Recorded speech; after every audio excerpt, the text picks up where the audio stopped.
السلام علیکم خواتین حضرات. ہمارے ایک ڈاکٹر دوست ہیں, انہوں نے مجھ سے کہا کہ فائق صاحب اگر آپ چاہتے ہیں کہ آپ کا بلڈ پریشر نارمل رہے تو آپ پاکستان کی پولیٹکس کو ڈسکس کرنا بند کر دیں.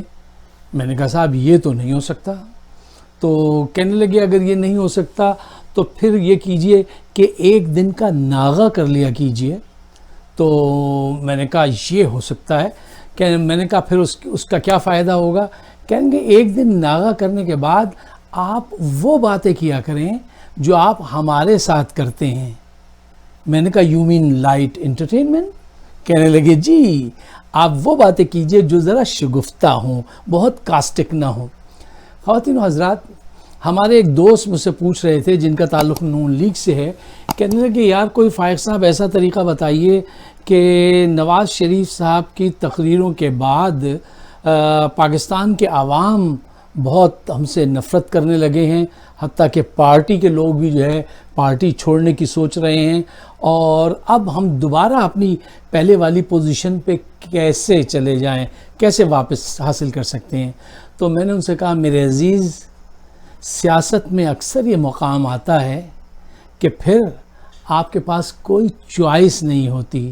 کیوں؟ جب آپ اتنی بڑی بلنڈر کرتے ہیں تو آپ کہتے ہیں نا کہ ہمارے ایک دوست کہتے تھے کہ اللہ گناہ معاف کرتا ہے, غلطیاں معاف نہیں کی جاتی سیاست میں, آپ کو یو ہیو ٹو پے.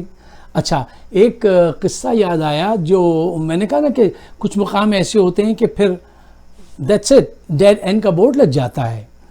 ایک لڑکے نے ایک مولوی صاحب سے سوال کیا کہ صاحب مولوی صاحب اگر ہم جنگل میں نماز پڑھ رہے ہوں اور سامنے سے شیر آ جائے تو ہم کیا کریں؟ نماز جاری رکھیں یا نیت توڑ دیں؟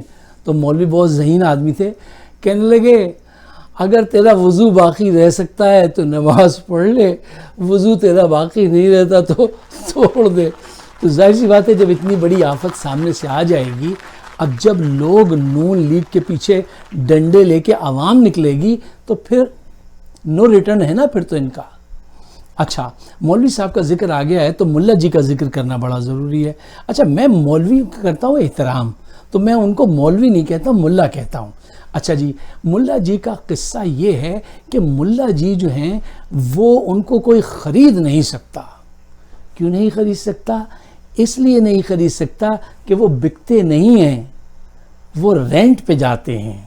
آپ ان کی سروسز رینٹ کر سکتے ہیں. فار ایگزامپل پی میں بے نظیر نے ان کی سروسز کو حاصل کیا, پھر ان کے مخالف نواز شریف صاحب نے ان کی سروسز کو ہائر کیا, پھر اس کے بعد جنرل مشرف نے ان کی سروسز کو ہائر کیا, اور اگر کوئی ان کی سروسز ہائر نہ کرے تو ایسی سناتے ہیں کہ بندہ مجبور ہو جاتا ہے. یہ عمران خان صاحب پہلے حکمران ہیں جو ان کی سروسز کو اب تک ٹھکرا رہے ہیں اور کہہ رہے ہیں کہ we don't need your services. تو یہ ظاہر سی بات ہے کہ فساد کا موجب بنے گی. وہ ایک دفعہ ملا جی ایک دفعہ امریکن جو ایمبیسیڈر تھے پاکستان میں این پیٹرسن, ان کے پاس گئے اور فرمایا کہ آپ میری سروسز لیجئے محترمہ, اللہ کے فضل سے ہم جو بھی آپ کہیں گے, جیسا بھی قانون سازی آپ پاکستان میں کرنے کو کہیں گے, انشاءاللہ الحمدللہ ہم آپ کو وہ کر کے دیں گے. اچھا, یہ بات وکی لیکس میں لکھی ہوئی ہے جس کو آج تک کسی نے چیلنج نہیں کیا. اس کی اتنی پختہ ہے, مطلب ایمبیسیڈر نے یہاں سے لکھ کے کہیں اپنا نوٹ بھیجا تھا جو وکی لیک کے ہاتھ لگ گیا. تو ملا جی کا کردار جو ہے وہ بڑا انٹرسٹنگ بھی ہے اور بڑا نفرت انگیز بھی ہے. ایک صاحب کہنے لگے صاحب یہ بتائیے کہ شیطان میں اور ملا جی میں کیا فرق ہے؟ تو انہوں نے کہا دیکھیے, دوسرے صاحب نے کہا دیکھیے صاحب, شیطان جب جنت سے نکالا گیا, ملا جی جب پارلیمنٹ سے نکلے, تو اس کے بعد دونوں میں ایک قدر مشترک ہے. اب وہ قدر کیا ہے پوچھئے؟ وہ قدر یہ ہے کہ دونوں عوام کو گمراہ کر رہے ہیں اور انہوں نے اس کی ذمہ داری لی ہے کہ ہم عوام کو گمراہ کریں گے.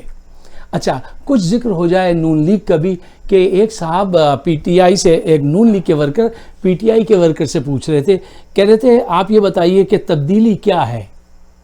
تو پی ٹی آئی کا ورکر بہت ہوشیار تھا, کہنے لگا تبدیلی یہ ہے کہ جب دو گروپ جو ایک دوسرے کو کاٹنے کو دوڑتے تھے جب وہ ایک دوسرے کو چاٹنے لگیں تو سمجھ جائیے کہ یہ اصل تبدیلی ہے جو آپ پاکستان میں دیکھ رہے ہیں۔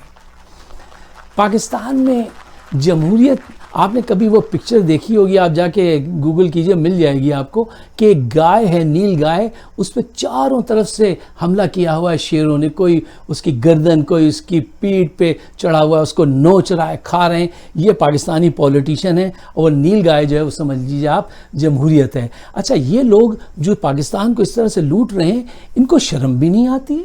یہ بھاگتے بھی نہیں ہیں کہ ڈر جائیں، کوئی شرما جائیں؟ اس سے زیادہ اور کیا ہوگا کہ نواز پر جوتا اچھالا گیا، احسن اقبال کو گولی وجی، خواجہ کا منہ کالا کیا گیا، شاہد خاقان عباسی صاحب کی پینٹ اتروا دی گئی، اور ہمارے طلال چودھری کی تو ہڈیاں توڑ دی گئیں، پھر بھی ان بے غیرتوں نے ٹرائی ہی نہیں کی خودکشی کرنے کی۔ ارے کوشش تو کرتے، کوشش بھی نہیں کی۔ طلال کے لیے آخر میں 2 شعر ہیں جو آپ ان تک پہنچا دیجئے۔ ہمارے ایک بزرگ تھے، نام ان کا میں بھول رہا ہوں، ان کے 2 اشعار ہیں کہ وہ کہتے ہیں جھوٹے عاشق ہیں جو آہو بکا کرتے ہیں، جھوٹے عاشق ہیں جو آہو بکا کرتے ہیں، ہم تو شب ہجرا میں اخبار پڑھا کرتے ہیں۔ تو میں نے اس میں تھوڑی سی ترمیم کر دی ہے کہ جھوٹے عاشق ہیں جو آہو بکا کرتے ہیں، ہم تو شب ہجرا میں تنظیم سازی کیا کرتے ہیں، اور ترقی کا زمانہ ہے تیرے عاشق پر، ترقی کا زمانہ ہے تیرے عاشق پر، پہلے انگلیاں اٹھا کرتی تھیں اب ہاتھ اٹھا کرتے ہیں۔ تو یہ تھی آج کی بات چیت آپ کے ساتھ۔ اپنی رائے سے ضرور نوازیے، اس لیے کہ ہم آپ کی رائے کا بڑا احترام کرتے ہیں۔ میری ویڈیو موجود ہیں یوٹیوب پہ، فائق صدیقی شو، اگر آپ سبسکرائب کریں تو بڑی عنایت ہوگی۔